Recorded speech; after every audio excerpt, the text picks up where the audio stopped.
What I'm about to show you is just one reason why a lot of our professors and professionals and scientists and other people throughout our country and world really believe that GMOs are perfectly safe and that glyphosate is perfectly safe to use. One of the reasons why all these people just easily believe whatever is told to them is because these are the quote-unquote official sources that do all the research for them. They don't have to compare multiple sources, personal stories from real people all over the world. All they have to do is find that a meta-analysis was done on GMO usage for the past 20 years, and then the study says that they conclude GMOs are okay, and then so the people think GMOs are okay. That's how it's done, right? I'm going to link to this article below, but the problem is that this GMO meta-analysis claims to have used over 6,000 studies in its research. But when you go all the way down towards the end of this article, you find that only 76 of these 6,000 plus studies met their quote-unquote high standards and were included in the meta-analysis. So what this means is that these 76 studies that they cherry-picked likely make GMOs look good, or they were likely instances in which positive conclusions could be drawn from GMO usage. But what about the other 5,900 plus studies that they completely neglected? Nobody really mentions that.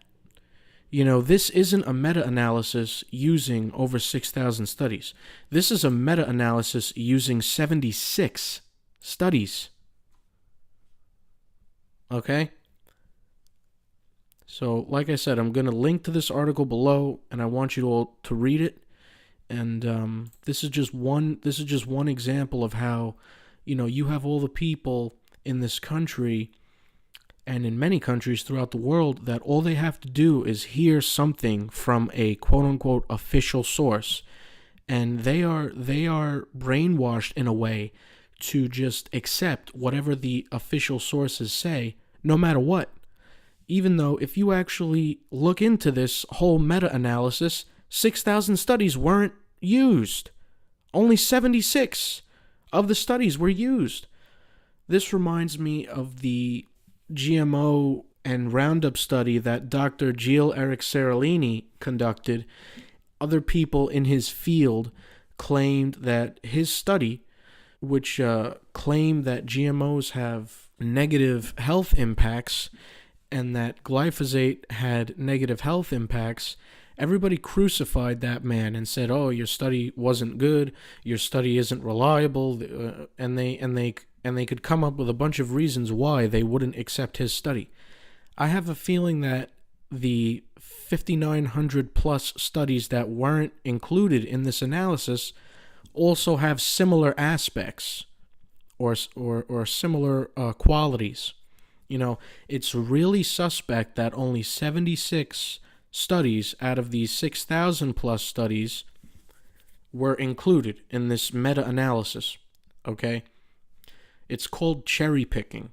They cherry pick whatever studies will suit their agenda, okay? Please share this video, and if you like it, let me know what you think. Thank you.